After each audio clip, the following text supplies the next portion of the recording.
My name is Tom Jong, and this is about one-tape Turing machine and O n log n time the size of regular language. Invented by Alan Turing in 1936, this abstract machine lays the foundations for modern computers. By understanding its working, we gain valuable insight into capabilities and limitations in computations.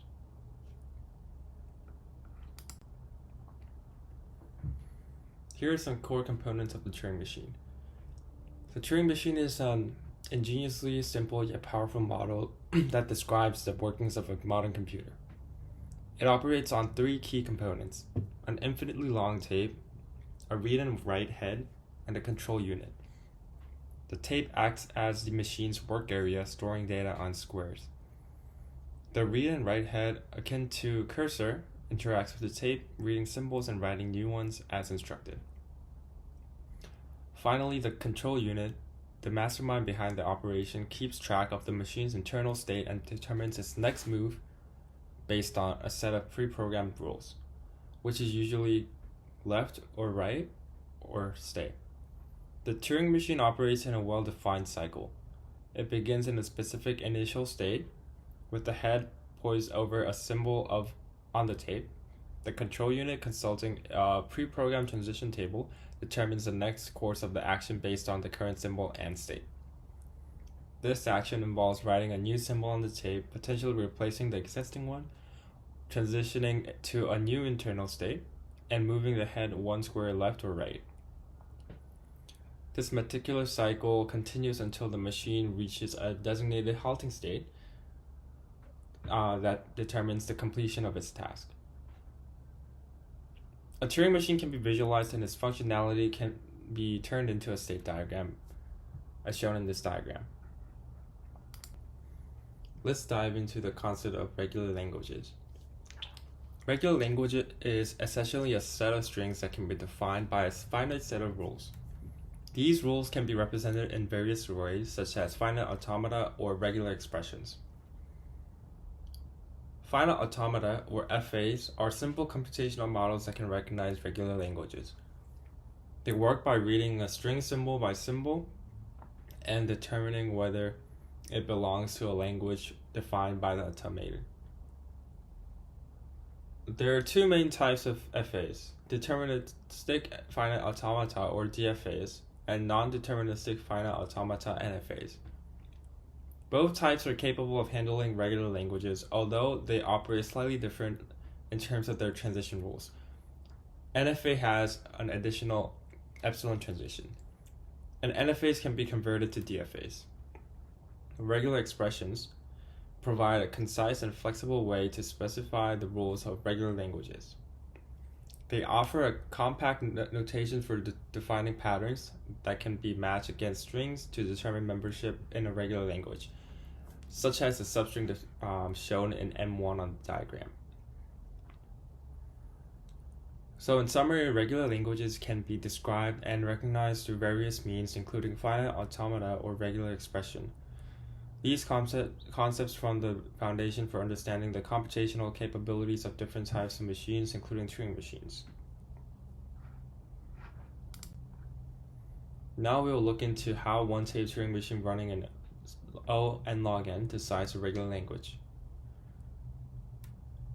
In order to do this, we're going to construct a non-deterministic finite automata M prime based on a one-tape Turing machine M that operates in O n log n time to decide a language L. So M ensures that it crosses the tape boundary N in its last computational step. This allows us to consider the rightmost boundary as a significant marker for M's computation. To build NFA M prime, we consider the crossing sequence produced by M, which are bounded by a constant length. We then identify the sequence that end with accepting state to form the set F. Length of the crossing sequence is constant for the following reason. We will get into a lemma that describes how this is constant. So here's a lemma on one-tape Turing machine crossing sequences.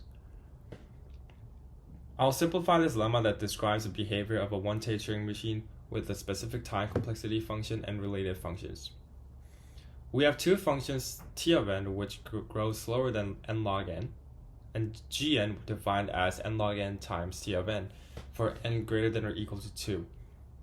When n is equal to 0 or 1, this value g of n will be 1. The lemma states that for any Turing machine with q states running in time t of n, the length of its crossing sequences are bounded by a constant c. The constant c can be any value greater than or equal to the maximum of t of 0 and t of 1. And the lemma also provides an inequality which ensures that the Turing machine behavior aligns with the defined time complexity and state constraints. In summary, the lemma characterizes the behavior of a one-state, non-deterministic Turing machine based on its time complexity and state count, providing the bounds on the length of its crossing sequence and ensuring these sequences meet certain constraints as described by the inequality.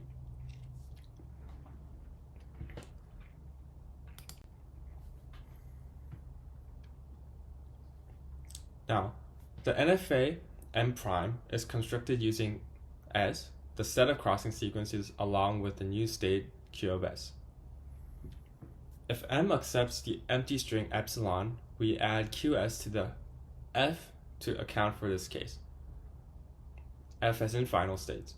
The precise definition of delta, the transition functions for M prime, is derived based on the behavior of M and the properties of its crossing sequences.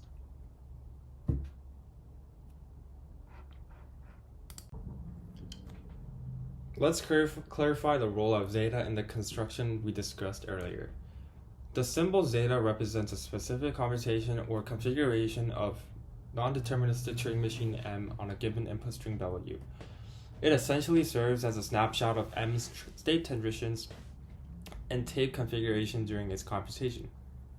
This concept helps us understand how M behaves and produces the crossing sequences that are essential for constructing the edges in the state diagram of M prime.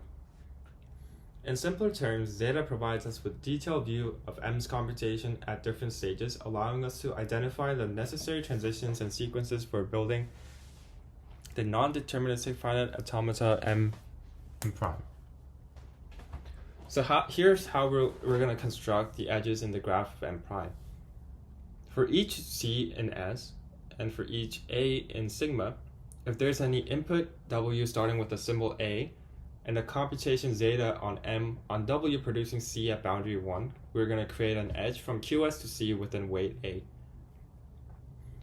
And we'll draw edges from C1 to C2 for each C1 and C2 in S, and for each A in sigma, if there exists any input W with the I symbol where I is greater than 1, symbol A, and a computation zeta on M on W producing C1 at boundary I minus 1 and C2 at boundary I. Then we will create an edge from C1 to C2 with the weight A. Now, the NFA M prime and the Turing machine M are equivalent.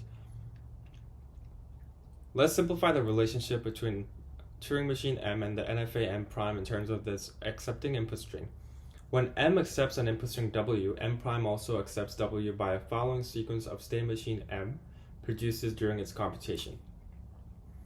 For input W prime with length 0 or 1, the accepting states by M prime corresponds to M's acceptance of W prime directly or through an edge from QS to an accepting state C in F.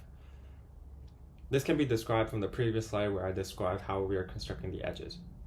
For longer inputs W prime with length greater than K greater than 1, M prime transitions to a sequence of states to an accepting state CK mirroring M's behavior on substrings.